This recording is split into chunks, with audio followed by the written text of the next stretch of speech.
So the definition of leader, we can say, somebody's doing some out of the box stuff. It's not your average endeavor. A leader did something that required a lot of energy to do. That's why most people aren't doing it. It's not easy. Most people don't have any energy. They lack energy because their lifestyle habit sucks all their energy. Now, some people, though, they have some karmic situations to where health situations, they don't have a lot of surplus energy, period. That's different. That's a different karmic destiny. But we're talking on practical level. Most people, they get into situations and relationships and the bad habits that take all their energy. How are they going to do anything? You can't do anything.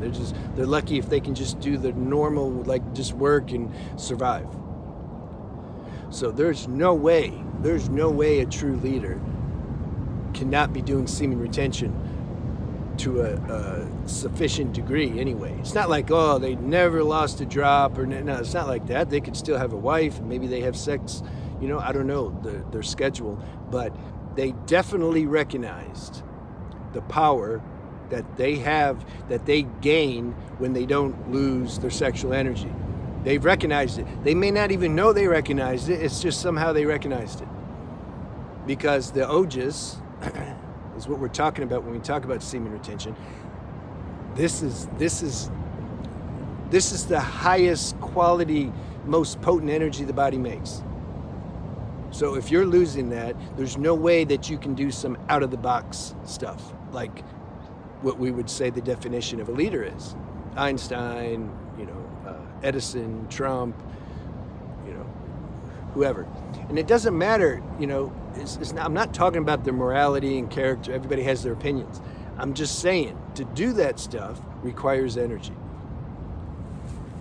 So, not everybody's destined to be a leader. They could care less. I don't even think I need to address that because those people aren't going to be watching this channel. But those of you, you can feel if there's something in you that, like, you're just born to do something kind of, you're not collective mainstream material. You can feel it. You're not like just this collateral damage of the average person that just comes here and eats, sleeps, gets drunk, makes money and dies. You don't, it's like, no, you can feel there's something in you that's like born to do something, some out of the box stuff, some, careful, don't let the ego take that though, because then people, you try to find your identity with your accomplishments. It doesn't work. That's another subject. But point is, I'm focusing on this. You can feel there's some tendency in you to do greatness. You can just feel it's like it's there. You didn't put it there. You didn't read something and say, oh, that's a good idea, I'm gonna be a leader. No, it's just already downloaded in you. So those people, if you feel that tendency, then that needs to motivate you to get your life straight. Yeah. And semen retention is it's like the main tool that can help you not only gain energy, but give you power to get the rest of your life straight. The semen retention's the core. It's like the core thing.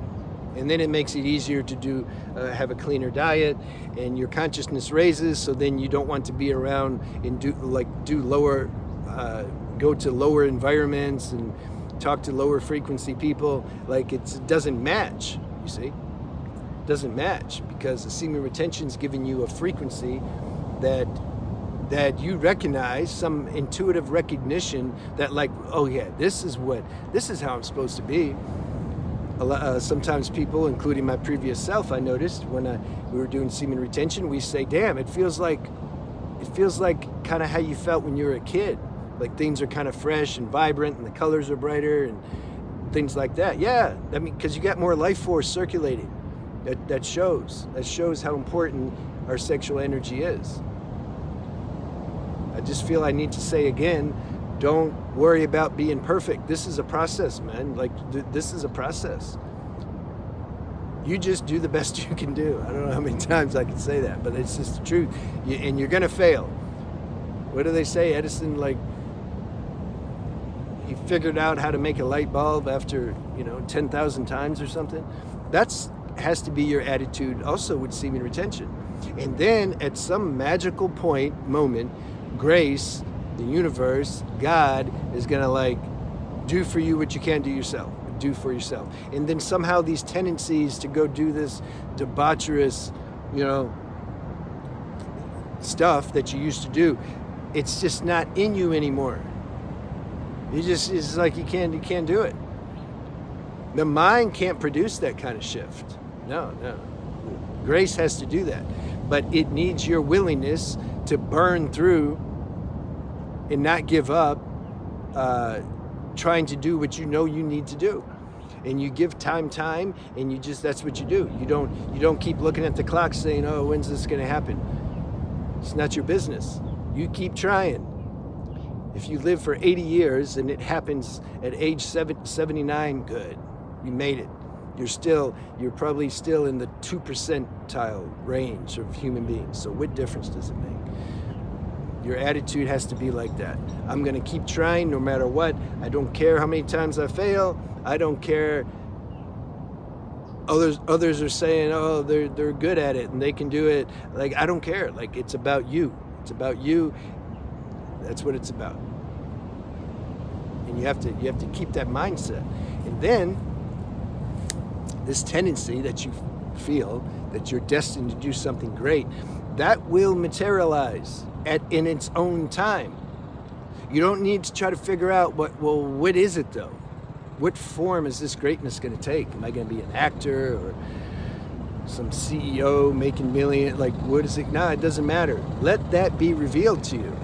That gets revealed to you when we have a very when we're not being pulled around everywhere by these habits and addictions. It's like the habits and addictions are blocking your true nature from coming out. That's okay. That the game is set up like that. This is how it's supposed to be for a while. So that then we can appreciate how it feels when we transcend these things.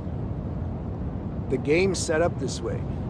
We're going to be in ignorance for a while and struggling, and then we're going to start to come out of that, and then we can appreciate it, and then maybe we can help people. But you're never going to be perfect. There's always going to be struggles on some level, but they get more subtle. It's not like this do or die, like, oh my God, I feel such despair, what's wrong with me? No, it's just you're more chill. You recognize, oh yeah, this is life, this is duality, this is how it's supposed to play, If God put the tendency in you to be a leader or do something great, don't you think that He's going to take care of that? A lot of times the mind messes things up. It feels this tendency to do something great, and then it says, okay, but now how am I going to do it? I got to figure this out. No. That same power that put that tendency in you is going to see it through. Don't get it impatient. That's my message. I'll see you.